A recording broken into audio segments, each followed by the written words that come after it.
Habari yako mtazamaji wa chaneli yetu ya Moyo wa Malezi. Mwalimu ndiye moyo wa elimu. Kila siku anaingia darasani akiwa na jukumu kubwa la kuwajenga watoto wetu kielimu, kimaadili na kijamii. Lakini katika dunia inayobadilika kwa kasi, mwalimu naye anahitaji kuendelea kujifunza, kuboresha ujuzi na kupata mbinu mpya za kufundisha. Ndio maana serikali imeendelea kusisitiza umuhimu wa mafunzo endelevu ya walimu kazini, maarufu kama MEWAKA. Mpango unaolenga kuwajengea walimu uwezo wa kukabiliana na changamoto wanazokutana nazo katika ufundishaji na ujifunzaji. Lakini swali ni hili: kwa nini mafunzo haya ni muhimu sana kwa mwalimu? Na yanawezaje kubadilisha maisha ya mwalimu pamoja na matokeo ya mwanafunzi darasani? Katika video hii tutazungumzia umuhimu wa mafunzo ya walimu kazini kupitia MEWAKA, faida zake kwa mwalimu, mwanafunzi na shule kwa ujumla. Karibu katika Moyo wa Malezi, mahali tunapozungumzia elimu, malezi na mambo yanayogusa maisha ya mtoto na mwalimu. Usiondoke, kwa sababu elimu bora inaanza na mwalimu anayeendelea kujifunza. Mimi ninaitwa Muhere Madam. Kama utakuwa bado haujasubscribe kwenye chaneli yetu ya Moyo wa Malezi, karibu ufanye hivyo sasa hivi, kwa sababu tunakuletea maarifa muhimu kabisa kwa ajili yako, kwa ajili ya shule yako, kwa ajili ya familia yako na kwa ajili ya jamii nzima. Karibu sasa tuanze.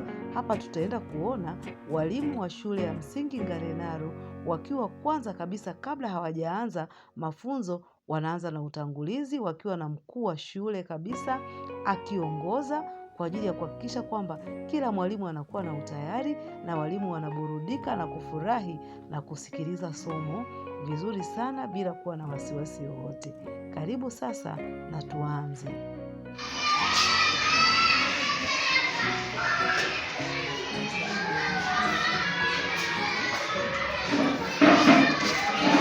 MEWAKA. Nini maana ya MEWAKA au kirefu cha MEWAKA? Dhana ya MEWAKA.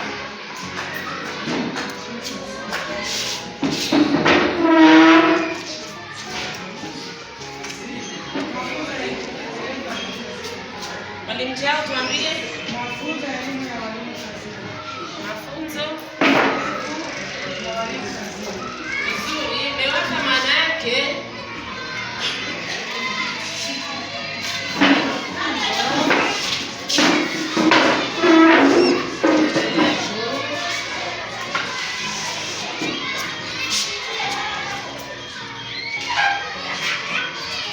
mafunzo endelevu ya walimu kazini. Hiyo ndio dhana ya nini? MEWAKA. Kwa hiyo walimu, tunapoingia kila Alhamisi kwenye somo la MEWAKA, ni kwamba hili somo litaendelea kuwa endelevu, na lengo lake ni nini? Kupata ujuzi ambao mwalimu haujui, au pengine mwenzako anajua njia moja na unajua njia nyingine. Kwa hiyo tunaendelea kuelimishana tukiwa kazini. Na hapa nina maswali. Kwa hiyo tutakaa kwa makundi, tutajadiliana katika makundi kama ilivyo ada. Alafu tutatoa kila mmoja atakuja kuelezea jinsi ambavyo kila kundi limeweza kujadili nini ambacho kinapatikana kwenye MEWAKA. Kwa hiyo hapa tutahesabu namba 1 mpaka namba 5. Kwa hiyo tuanze namba 1 pale.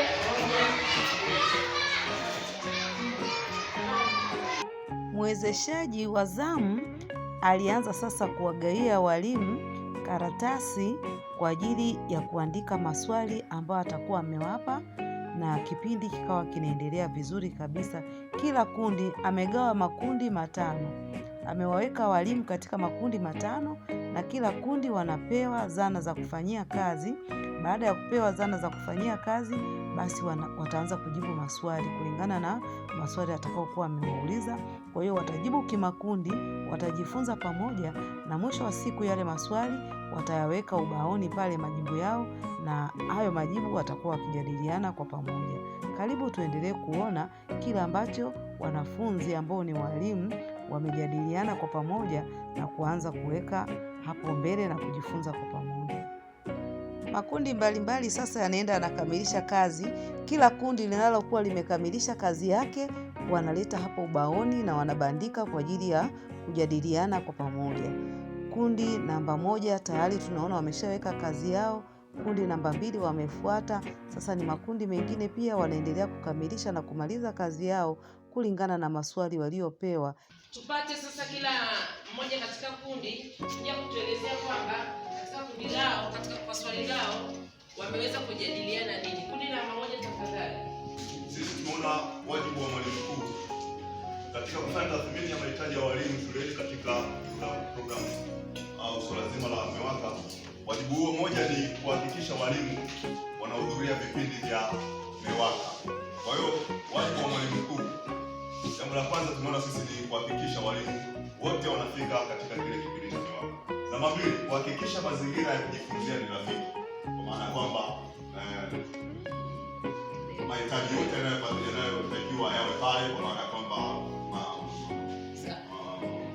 miundombinu na zana kadhalika zinapatikana, lakini kuhakikisha walimu wanashirikishana mbinu mbalimbali za ufundishaji na ujifunzaji. Kwa hiyo mwalimu naye ana wajibu, anatakiwa kufuatilia pale tathmini kwamba je, walimu wanashirikishana mbinu za kujifunza na kupata ujifunzaji na ufundishaji. Lakini namba 4, kuhamasisha walimu kuhusu swala zima la ufundishaji na ujifunzaji. Hapa ni motisha chanya, kuendelea kuwapongeza, kuwatia moyo na kadhalika. Namba 5, mwalimu mkuu ana wajibu wa kushirikiana na mratibu wa MEWAKA kutoa taarifa au changamoto zinazowakabili walimu kwa ngazi ya juu. Kwa hiyo nayo tumeona ni wajibu wa mwalimu kushirikiana na MEWAKA, mratibu wa MEWAKA kutoa taarifa au changamoto zinazowakabili eneo lake, zile ngazi zinazohusika, kwa maana ya kwamba ngazi ya halmashauri na kadhalika. Lakini namba 6, wajibu mwingine wa mwalimu mkuu kufanya tathmini au katika swala hizi la MEWAKA ni kuhakikisha ujuzi wanaopata walimu unawafikia walengwa. Asante kwa kuwasilisha. Namba 2 kuhusu swali lililouliza. Taja wajibu wa mwalimu katika kufanya usimamizi madhubuti wa kuwezesha MEWAKA kuwa yenye tija na endelevu shuleni. MEWAKA kuwa yenye tija na endelevu shuleni. Cha kwanza tunaona kuweka dira na utekelezaji wa malengo ya MEWAKA shuleni. Kama walivyofanya wahusika wa mpango tayari ile ilishawekwa, walipelekwa walimu wakaelekezwa, wakapewa maelekezo yao, zile kanuni zilitolewa kwa ajili ya kutupa sisi mwelekeo au mtazamo kujua kwamba lengo la MEWAKA hasa ni nini na namna ya kutekeleza. Cha pili, tunaona kuhamasisha walimu na wanafunzi na jamii kikamilifu katika utekelezaji wa programu. Kumbe ili MEWAKA iweze kuwa vizuri, inahusisha nguzo 3 katika kuwezesha ujifunzaji wa walimu, wanafunzi pamoja na jamii.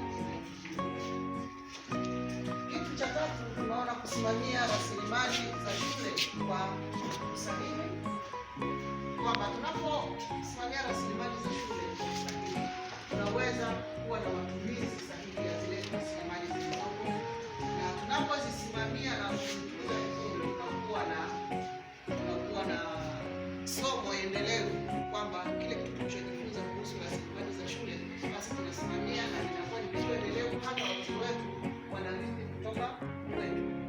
Kingine tunaona kufuatilia na kutathmini utekelezaji wa shughuli za MEWAKA kama tunavyofanya hapa sasa hivi, kwamba tunaendelea kutekeleza shughuli za MEWAKA na tathmini kwa tunazifanya pale tunapofanya kipaumbele kwa masomo, kuulizana ni watu wamezidi nini, hizo zinazotusaidia katika kuhakikisha shughuli za MEWAKA. Cha 5, tunaangalia kuhakikisha mazingira ya shule ni salama, safi na yanayochochea ujifunzaji. Kwa upande wa shule yetu tunamshukuru Mungu kwa walimu walioweka mazingira mazuri kwa nao yetu safi, salama na kila kitu. Cha 6, tumeona kusimamia mbinu bora za ujifunzaji endelevu. Mbinu bora za ujifunzaji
kusaidia kuimarisha ushirikiano na uzoefu wa walimu shuleni.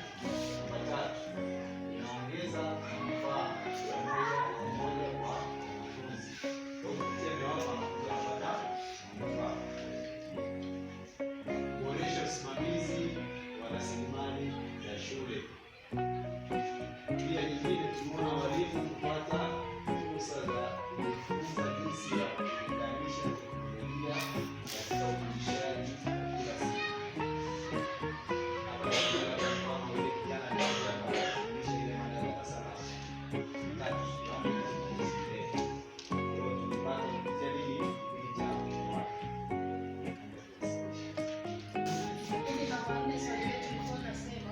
Kuwezesha wajibu wa mwalimu mkuu katika utekelezaji wa MEWAKA ngazi ya shule.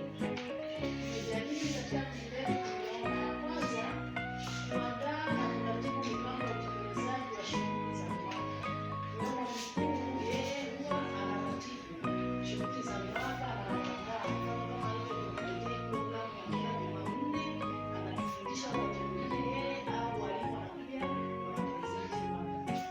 Namba 2, kufuatilia na kutathmini maendeleo ya utekelezaji wa MEWAKA pamoja na kutoa mrejesho kwa walimu.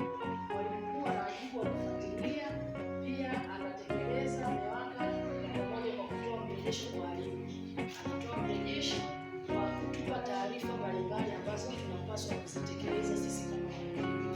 Namba 3, kuratibu mafunzo na maendeleo ya kitaaluma ya walimu kuhusu MEWAKA, kama kutupangia vipindi, kutuhamasisha na kutusimamia katika utekelezaji wetu ili tuboreshe taaluma.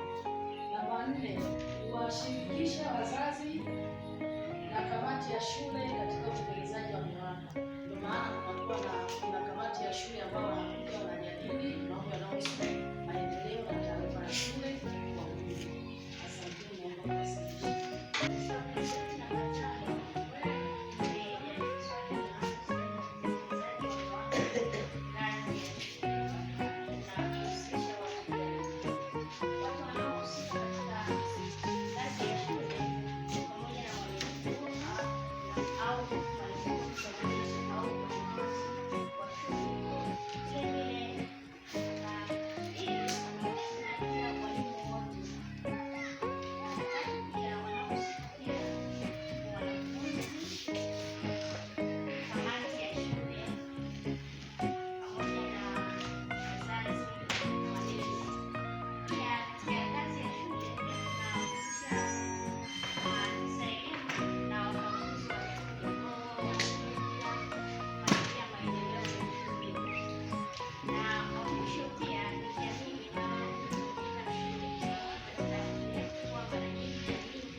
Sasa huu wimbo unaweza kutumika kwa madarasa ya chini kama darasa la 3 na la 4, kuwafundisha matunda, kuwafundisha kuhusu habari za matunda na kazi yake vitamini. Sawa?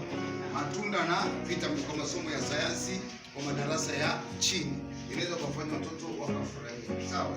Wimbo unasema hivi: mapera mjomba katuletea, mapera mjomba katuletea. Kivipi? Shedede shedede shedede shedede. Kivipi? Shedede shedede shedede shedede. Unaenda kabisa huko.